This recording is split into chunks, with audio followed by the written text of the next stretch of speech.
हम सबके लोकप्रिय नेता और जिनकी झलक देखने के लिए इंदौर के और पूरे मालवा क्षेत्र के और मध्य प्रदेश के कार्यकर्ता आनंद और उत्साह से भर जाते हैं, ऐसे हम सबके लोकप्रिय नेता राष्ट्रीय महासचिव सम्मानीय कैलाश विजयवर्गीय जी जब तक मंच पर नहीं आते दोनों हाथ ऊपर करके करतल ध्वनि से स्वागत करें आदरणीय कैलाश विजयवर्गीय जी।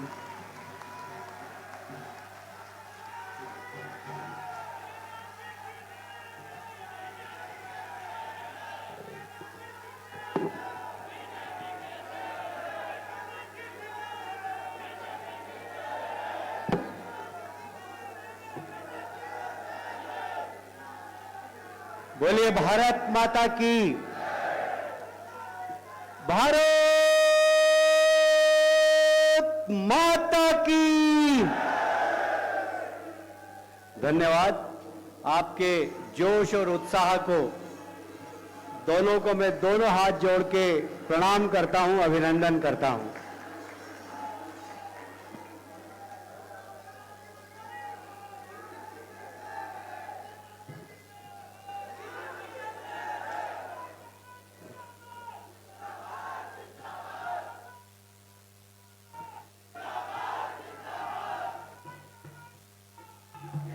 घड़ा दिन हो गया था यार, इतना सारा किसानना के देखिया हुआ, घड़ा दिन हो गया था। आप मैं वीडी शर्मा जी के धन्यवाद दूं कि परसों उन्हा को फोन आयो कि किसान सम्मेलन है, जाओगा कि कैलाश जी? मैंने कहा जरूर जाऊंगा। सब किसान भाइयों का दर्शन किया, घड़ा दिन हो गया। और सांवेर की सीट जो आपने जिताई है, घर घर में तुलसी लगा दी। ये देखो तुलसी सांवर के घर घर में लगाई दी आपने। तो आपने जो सांवेर को जीत दिलाई है उसके लिए दोनों हाथ जोड़ के मैं प्रणाम करता हूं, अभिनंदन करता हूं। सांवेर के साथ साथ मानदाता से हमारा छोटा सा, इधर इधर यार, इधर ये नारायण भाई है। ये देखो जरा, कि जितो अंदर है नहीं उतो ही बाहर है, और जितो बाहर है उतो ही अंदर है। नारायण भाई कांग्रेस में था हमारा, और किसानों के साथ कांग्रेस ने धोखाधड़ी करी तो छोड़ी नहीं गई अपने पास, है ना नारायण? दोनों हाथ जरा ऊपर करके ताली बजा के नारायण का अभिनंदन करें। एक हमारी बहन हो रही थी नहीं नंदू भैया, सुमित्रा जी आई नहीं, अर्चना जी, अर्चना जी ने भी बहुत मेहनत की, नंदू भैया ने भी बहुत मेहनत की। जरा तालियां बजा के दोनों निमाड़ की सीट के लिए इनको अभिनंदन कर दो। हमारे मोगे जी ने मोर्चा संभाल रखा था बदनावर में, बदनावर की सीट भी हम जीत गए। जरा तालियां बजाकर मोगे जी का भी अभिनंदन कर दें। हमारे जीतू भैया आड़ो तेड़ो चल रहा था, थोड़ो से है नहीं पतंग उड़ाए नहीं अपन, तो हमें कहीं बांधना पड़े फिरनी बांधना पड़े, थोड़ी सी फिरनी बंध गई थी जीतू भैया के, थोड़ी सी पैर दुख रहा था, चलते नहीं बना, बैसाखी के बल पर चला, पर हाट पिपलिया की सीट जिताने के लिए बहुत खून पसीना एक किया जीतू भाई ने। जरा तालियां बजाकर जीतू भाई का भी स्वागत करें। अब मैं अपनी बात प्रारंभ करता हूं। आज के इस विशाल किसान सम्मेलन में जिधर देखो उधर पगड़ी पगड़ी नजर आ रही है, रंग बिरंगी। इस विशाल किसान सम्मेलन में उपस्थित केंद्र सरकार के मंत्री और 10 करोड़ महिलाओं के घर में निशुल्क गैस का चूल्हा पहुंचाने वाले पेट्रोलियम मंत्री धर्मेंद्र प्रधान जी, दोनों हाथ ऊपर करके तालियां बजाकर धर्मेंद्र प्रधान जी का अभिनंदन करें। अच्छा, इतने लोग खड़े, ईमानदारी से बताना, और पत्रकार भी देखना जरा, आपके गांव में गरीब महिलाओं के घर में गैस का चूल्हा पहुंचा कि नहीं पहुंचा? बताओ, जिस पहुंचा कि नहीं पहुंचा? ये देखिए, ये पत्रकार लोग देखें, ये गरीब महिलाओं के घर में गैस का चूल्हा मोदी जी ने धर्मेंद्र प्रधान जी के नाम से माध्यम से भिजवाया। जरा ताली बजाकर मोदी जी का भी अभिनंदन करें। हमारे प्रदेश के यशस्वी गृह मंत्री व्हाट्सअप बहुत देखते हैं, आज समझ में आ गया मेरे को। कभी कभी फोन नहीं उठाते तो काम बिजी रहते हैं, अब समझ में आया कि व्हाट्सअप बहुत देखते हैं आप। व्हाट्सएप के किस्से सुनाए आपने। पर जब तक कमलनाथ जी की सरकार थी, एक दिन चैन से नहीं सोने दिया उनको। यदि ऐसा कोई कार्यकर्ता था भारतीय जनता पार्टी का जिसको कमलनाथ जी को सपने में भी जो दिखाई देता था, वो नरोत्तम मिश्रा जी थे। तालियां बजाकर नरोत्तम मिश्रा जी का स्वागत करें। ये पर्दे के पीछे की बात कर रहा हूं, आप किसी को बताना मत।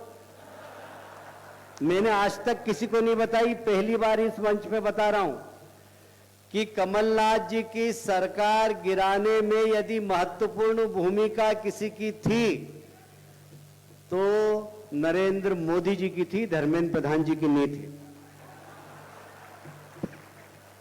पर किसी को बताना मत ये बात, आज तक मैंने किसी को नहीं बताई है। मंच पर उपस्थित हमारे बहुत सारे मंत्री हैं, विधायक हैं, यहाँ के जिला अध्यक्ष, यहाँ के नगर अध्यक्ष गौरव जी, रमेश जी, नंदू भैया, इस पूरे व्यवस्था को 5 स्टार रूप देना है। रमेश जी को कोई सा भी काम दे तो अलग ही व्यवस्था दिखती है, क्यों नंदू भैया? नंदू भैया और रमेश जी ने पूरी व्यवस्था की, जरा तालियां बजाकर उनका भी स्वागत करें। हमारे सभी विधायकगण, मंत्रीगण, सबके लिए जरा जोरदार तालियां बजा दीजिए एक बार। और आप सबको भी मैं हाथ जोड़ के प्रणाम करता हूं। जी जिला अध्यक्ष, नगर अध्यक्ष बोल दिया ना, राजेश जी और गौरव जी दोनों का तो नाम ले, दोनों के लिए भी ताली बजा दो भैया। मुझे बहुत प्रसन्नता है, अभी मैं आया तो गौरव भाई ने और राजेश जी ने बताया कि 4 दिन के अंदर हमने ये सम्मेलन तय किया, भोपाल से आदेश आया। 4 दिन में इतनी बड़ी व्यवस्था, इतना अच्छा का आयोजन, इतनी बड़ी संख्या में किसान भाई, इसका मतलब है कि सब मोदी जी के साथ है और इस कृषक बिल का समर्थन कर रहे हैं कि नहीं? जरा दोनों हाथ ऊपर करके तालियां बजाकर बताइए। ये पत्रकार सारे देश के किसानों को बताइए, दिल्ली में जो लोग आंदोलन कर रहे हैं उनके कंधे पर किसकी बंदूक है? दिल्ली में जो किसान के नाम पर आंदोलन कर रहे हैं उनके कंधे पर बंदूक रख के कौन चला रहा है?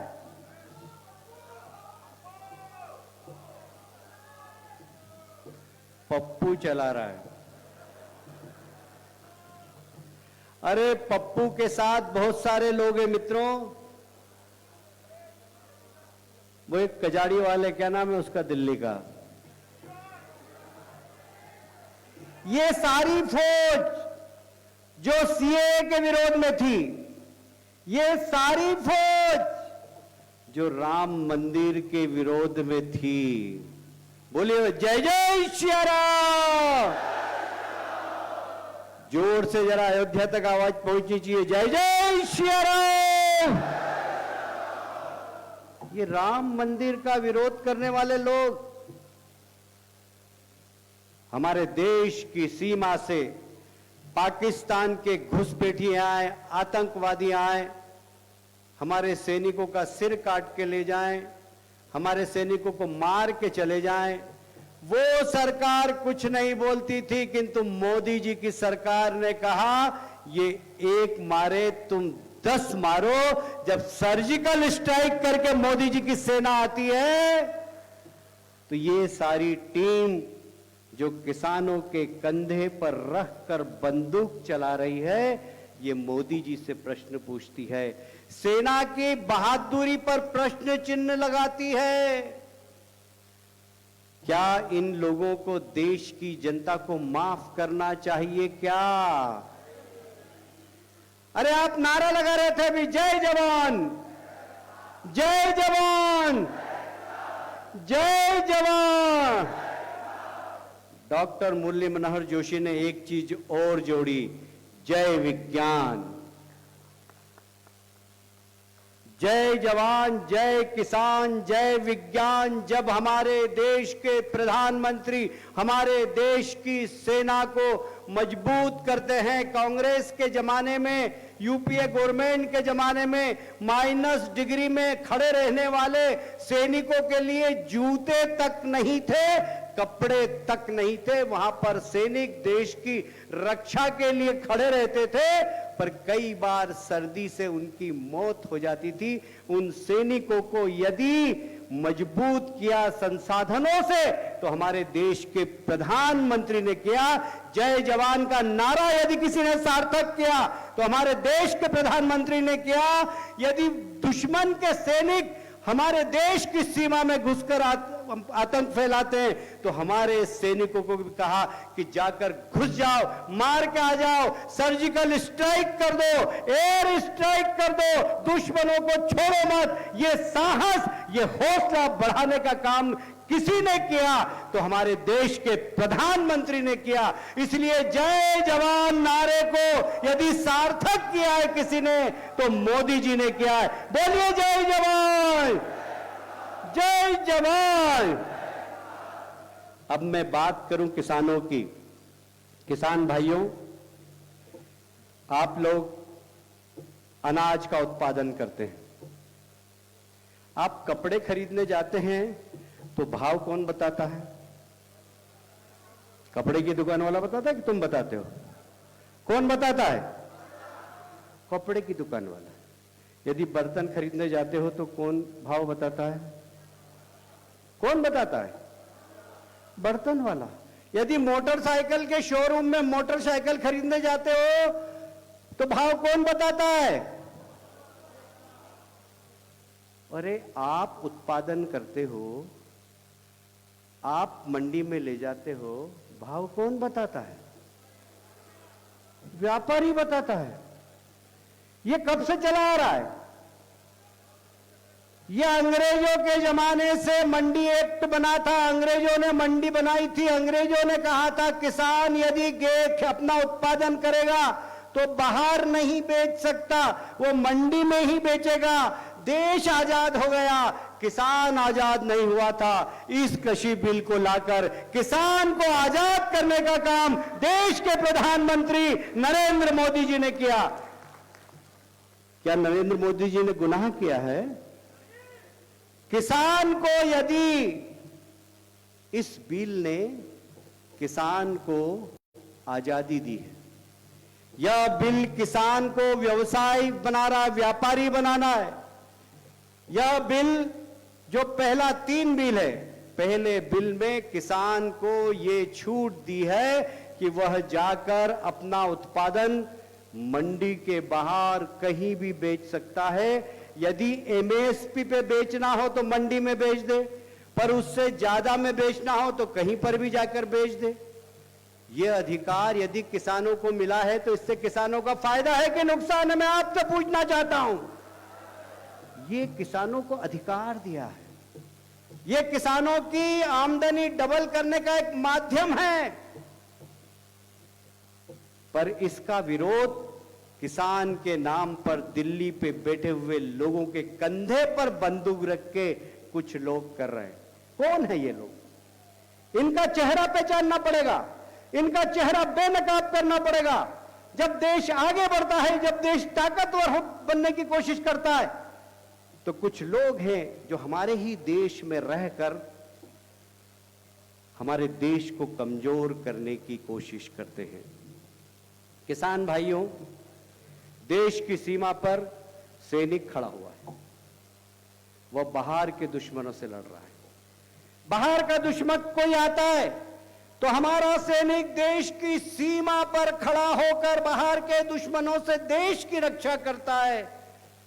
पर अब खतरा इस बात का है कि देश के अंदर देश के दुश्मन खड़े हुए हैं जो हमें दिखाई नहीं दे रहे हैं। वो देश को कमजोर करना चाहते हैं। कभी सीए बिल के विरोध में, सीए बिल के विरोध में उसके पीछे खड़े हो जाते हैं, कभी किसानों के विकास का किसान बिल जब मोदी जी लाते हैं उसके पीछे खड़े हो जाते हैं।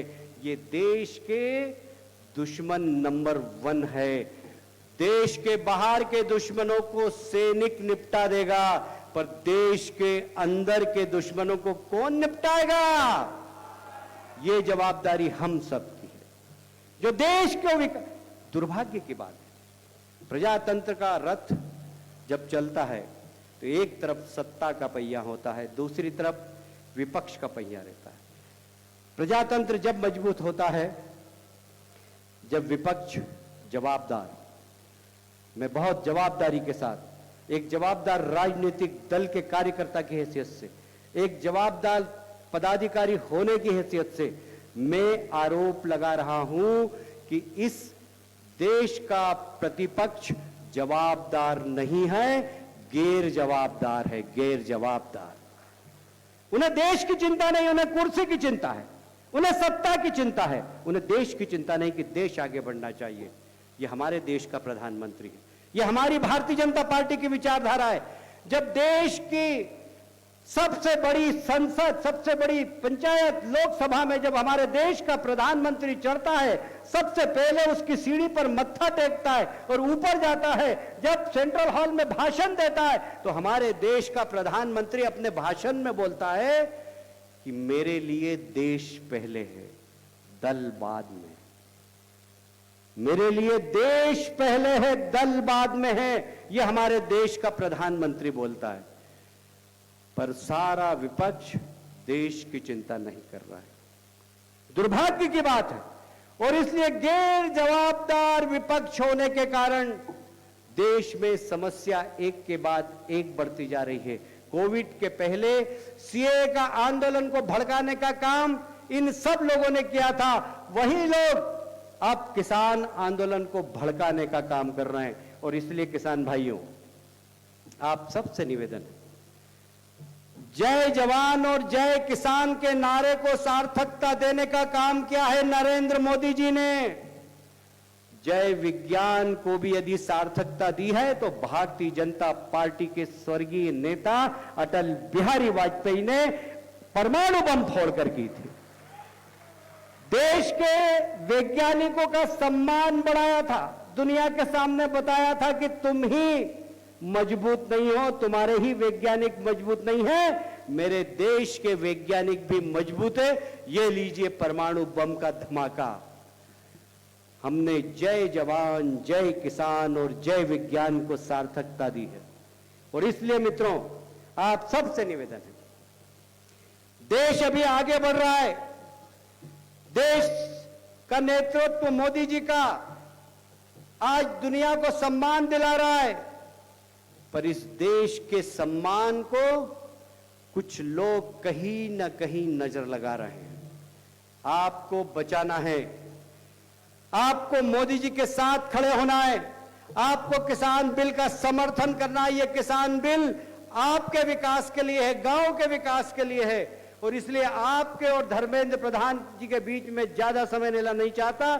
मैं इतना ही निवेदन करना चाहता हूं कि अभी से धर्मेंद्र प्रधान जी, मैं इंदौर के किसान भाइयों से आपको एक वादा दिलाना चाहता हूं कि भले ही दिल्ली में 50,000 लाख किसान पहुंच गए हों, जिस दिन आप हुक्म करेंगे इंदौर से 1 लाख किसान सीधे दिल्ली पहुंच जाएंगे मोदी जी के समर्थन में। 1 लाख किसान, जरा दोनों हाथ ऊपर करके बताइए, पहुंचेंगे कि नहीं पहुंचेंगे?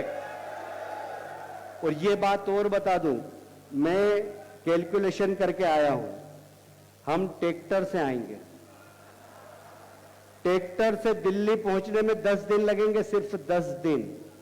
10 दिन में हम दिल्ली पहुंच जाएंगे। 1 लाख ट्रैक्टर इंदौर से लेकर आएंगे। 1 लाख, एक ट्रैक्टर पे 4 लोग बैठेंगे। 4 लाख लोग सीधे आपके आह्वान पर दिल्ली पहुंचेंगे जिस दिन आप हुक्म करेंगे, मोदी जी के समर्थन में, इस किसान बिल के समर्थन में। सब मेरी बात से सहमत है क्या? जरा दोनों हाथ ऊपर करके बताएं। मैं आप सबके समर्थन को प्रणाम करता हूं और ये विश्वास दिलाता हूं कि मोदी जी के नेतृत्व में हर वर्ग प्रगति करेगा, देश प्रगति करेगा। बोलिए भारत माता की, भारत माता की जय जवान, जय जवान, जय विज्ञान।